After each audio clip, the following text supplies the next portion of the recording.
News 18 India. नमस्कार, देश का number 1 Hindi news channel news 18 India आप देख रहे हैं। मैं हूं आपके साथ शालिनी कपूर तिवारी। बड़ी खबर हल्द्वानी हिंसा से जुड़ी हुई जो मिल रही है वो आपको बता देते हैं। हिंसा को लेकर मौलाना तौकीर रजा ने भड़काऊ बयान दिया है। इत्तेहाद मिल्लत काउंसिल यानी कि IMC के प्रमुख है मौलाना तौकीर रजा। कहा है उन्होंने कि हम किसी बुलडोजर को बर्दाश्त नहीं करेंगे।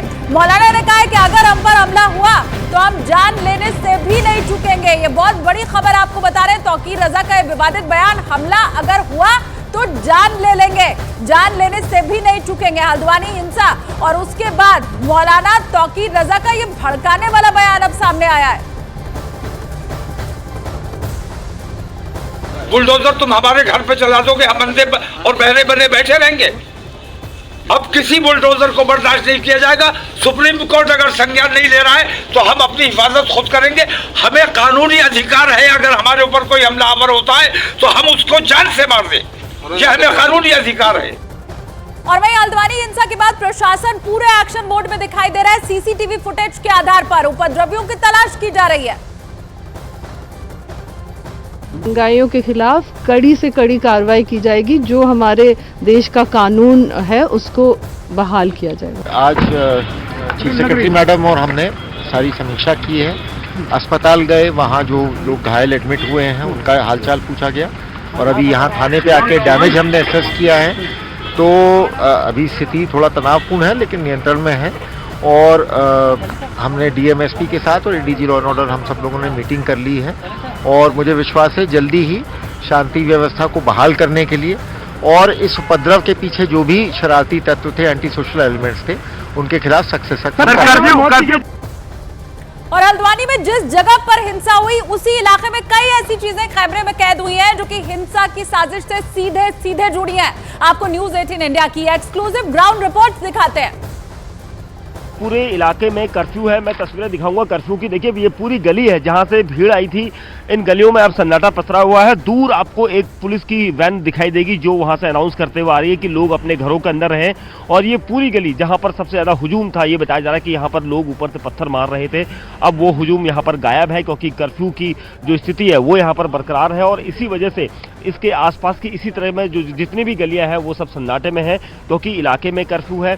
इंटरनेट सेवाओं को बाधित रखा गया है ताकि लोग सोशल मीडिया का इस्तेमाल ना करें, गलत तरीके से किसी भी अफवाह को पनपने न दें। और इसीलिए सरकार की तरफ से, प्रशासन की तरफ से, पुलिस की तरफ से ये कोशिश की जा रही है कि जल्द से जल्द जो लोग, जो उपद्रवी इस पूरे मकसद के पीछे कामयाब हुए थे उनकी पहचान की जा सके। लेकिन उससे पहले की जो तस्वीरें हैं वो यहाँ पर दिख रही।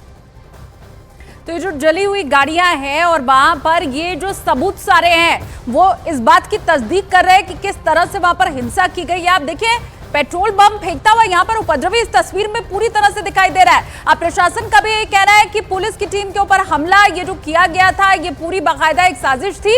अब इन्हीं उपद्रवियों को, ये जो आपको इन फुटेज में दिखाई दे रहे हैं, इन्हीं की तलाश अभी इस वक्त की जा रही है। पेट्रोल बम का इस्तेमाल मतलब प्लानिंग पहले से रही होगी इन लोगों की जरूर। और अब ये जो हिंसा की साजिश हल्द्वानी के अंदर रची गई थी, इन्हीं लोगों को, उपद्रवियों को पकड़ने के लिए जो पुलिस की टीम है वो इस वक्त लगी हुई है।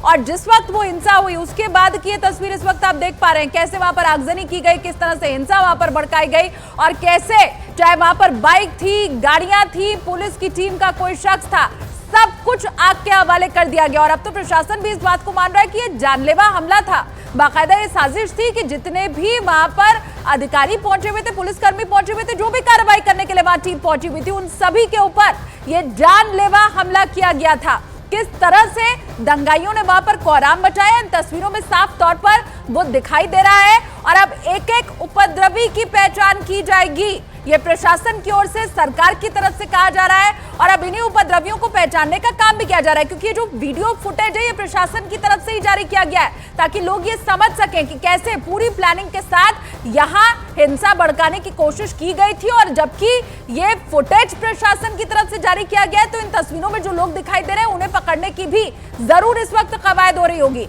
इन चेहरों को पहचानने की कोशिश की जा रही होगी। न सिर्फ पत्थर फेंका गया, इन तस्वीरों में पत्थर फेंकते तो आपको उपद्रवी दिखाई दे रहे हैं लेकिन पेट्रोल बम तक का इस्तेमाल किया गया। और जाहिर सी बात है वो पहले से तैयार करके रखा गया होगा कि अगर ऐसी स्थिति आती है और अगर प्रशासन वहां पर पहुंचता है, बुलडोजर की कार्रवाई होती है तो फिर जवाब ऐसे ही दिया जाएगा। उसी से जुड़ी हुई ये सारी तस्वीरें न्यूज़ 18 इंडिया इस वक्त आपको दिखा रहा है। दीपक बिष्ट ने आपको ग्राउंड जीरो की तस्वीर भी दिखाई कि जब वहां पर थोड़ी हिंसा ठंडी हुई तो उसके बाद भी कैसे बाइक जल रही थी, मोटरसाइकिल जल रही थी, गाड़ियां वहां पर जल रही थी।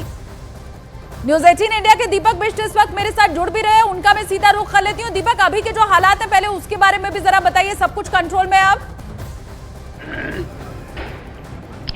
देखिए, आज का जो दिन है वो अभी तक कंट्रोल में कहा जाएगा, क्योंकि आज सुबह से, आज शुक्रवार था, जो जुमे की नमाज होती है वो अता की जाती है, लेकिन पूरा जो रूट था वो पूरी तरह से कर्फ्यू वाला नजर आया। और अभी भी मेरे पीछे की तस्वीर दिखाई देगी आपको, पुलिसकर्मी सादी वर्दी में यहाँ पर दिखाई दे रहे हैं। उनके अलावा और यहाँ पर कोई भी नहीं है, ना ही कोई निकल सकता है, क्योंकि कर्फ्यू घोषित इलाका है। और मनबुलपुरा में जिस तरह से थाने को जलाने की कवायद का है, या फिर वहां जलाने की, या फिर मारपीट और पथराव करने की, ये सब जो यहाँ पर मनबुलपुरा इलाका है उसके आसपास का एरिया में हुआ था। और इसके बाद से ही आज की स्थिति अभी तक सामान्य बनी हुई है। और ऐसे में लेकिन जो लोग हैं, कुछ परेशानियां उनको हो सकती है, क्योंकि जो प्रशासन ने अस्पताल और मेडिकल सुविधाओं को देने की बात कही थी, उसके अलावा यहाँ पर कुछ ऐसी और दूसरी सुविधाएं नहीं थी। लेकिन लोग, जो यहाँ के स्थानीय लोग हैं, वो चाहते हैं कि यहाँ पर कुछ ऐसी सुविधाएं दें, जो बच्चों को दूध की जरूरत है वो यहाँ पर वो चाहते हैं। लेकिन अभी तक फिलहाल प्रशासन की तरफ से ऐसा कोई रिलीफ नहीं दिया गया है। लेकिन ये कहा जा सकता है कि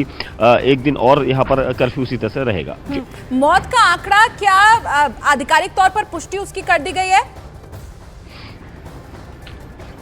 देखिए, मौत के आंकड़े को लेकर सुबह भी बड़ा कंफ्यूजन था प्रशासन और पुलिस में, क्योंकि 2 मौतें पहले बताई गई थी, उसके बाद 4 मौत की बात की गई थी। अभी भी मौत का जो आंकड़ा है वो 2 में टिका हुआ है। प्रशासन का कहना है कि जब तक क्लैरिफिकेशन नहीं आता, हॉस्पिटल से रिपोर्ट नहीं आती, वो पूरी तरह से अभी क्लियर नहीं कर सकते। लेकिन 2 मौत अब तक हुई है। ये 2 लोग कौन हैं, इनके बारे में इन्वेस्टिगेशन की जा रही है। वहीं एक युवक जो अजय है, उसको गोली लगी है, जो इसी रूट से जा रहा था, और उसकी जो गोली जब उसे लगी थी, दंगाइयों ने उसे गोली मारी थी, तो उस वक्त वो अपनी मां के लिए दवाई लेने जा रहा था। तो वो भी यहाँ पर पुलिस की नोटेड डायरी में है। और कई ऐसे लोगों को पुलिस तलाश रही है जो उस वक्त वहां पर मौजूद थे। ठीक है, इसके अलावा जरा ये भी बताइए, क्योंकि जो फुटेज है हिंसा के वक्त का वो रात का है, तो उसमें बहुत साफ तौर पर चेहरे तो नहीं दिखाई दे रहे हैं, लेकिन इन उपद्रवियों की पहचान के लिए अभी क्या पहल की गई है? देखिए, पुलिस के लिए काफ़ी हद तक काफ़ी कुछ है इस पूरे केस में, क्योंकि जिस तरीके से ये पूरा इंसिडेंट, जिस तरीके से पूरी साजिश रची गई थी, उस दौरान कितने लोग वहां पर मौजूद थे उसका फुटेज पुलिस के पास है। उसके अलावा पुलिस ने जो फुटेज दिखाया है उसमें साफ तौर पर ये मान लिया जा सकता है कि इन्वेस्टिगेशन अगर होगी, जांच होगी, तो इन लोगों को डिटेन किया जाएगा। और ये वो लोग हैं जो विरोध कर रहे थे। विरोध करने का जो उनका तरीका था बिल्कुल गलत था। उनकी आड़ में दंगाई पहुंचे, उपद्रवियों ने उपद्रव किया। तो पुलिस को अब इन फुटेज के आधार पर जांच आगे बढ़ानी है। उनका कहना है कि किसी को भी बख्शा नहीं जाएगा, क्योंकि जो लोग इसमें शामिल थे, क्योंकि जानबूझकर साजिशन इस पूरी घटना को प्लान किया गया था। और इसके अलावा इसमें कई ऐसे लोग शामिल हो सकते हैं जिन्होंने इसे यहाँ पर फंड किया हो, या फिर कुछ इस तरह की चीजें जो सामने आएंगी, वो सब इन्वेस्टिगेशन का पार्ट होगा। लेकिन इन्वेस्टिगेशन जो लोग हैं उन्हें भी जरूर तलाशा जाएगा।